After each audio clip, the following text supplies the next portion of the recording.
What's going on, y'all? Brother Doug here, and I want to talk about Pokemon the movie, Genesect, and the Legend Awakened. Now, I know I said I was through with Pokemon, the anime, but you remember I said I'm only through with the anime. I'm not through with the games yet, or the movies, because the movies are still dope, because, they're not really canon. Well, I guess you can call the first three movies canon to the Pokemon anime. Because remember, Mewtwo did make a first appearance on the anime. Remember busting out of the Viridian City Gym. And Ash did mention in Johto that he wrote a Lugia. So, yeah, canon.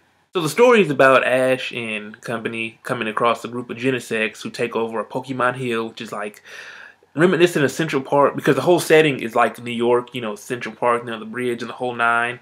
But, however, the Genesect want to use the Pokemon Hill as their home, building a nest.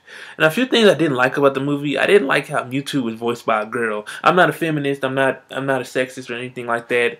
But Mewtwo is hardcore. I mean, I've seen the Mewtwo Strikes Back and the Mewtwo Returns movie, the direct-to-video movie, the one that was on WB Kids back when Ash was in the Johto. Mewtwo was voiced by a straight dude. I forgot who it was who played him, but yeah, he had a deep voice. But this one, he's voiced by Luffy, Colin Clinkenbeard. She voices Luffy and Gohan, the new Gohan, and DBZ Kai. I didn't really like that, so forgive me for having an opinion. I didn't like the part when the Pokemon were being attacked in Pokemon Hill.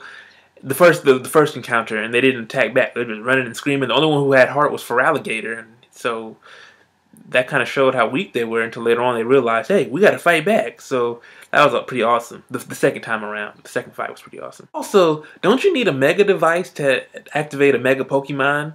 That kind of reminded me of the last movie, the Kyurem and the Sword of Justice, where Black Kyurem evolved. Like, wait, don't you need a gene splicer? So, like I said, they just throw continuity out and say forget canon.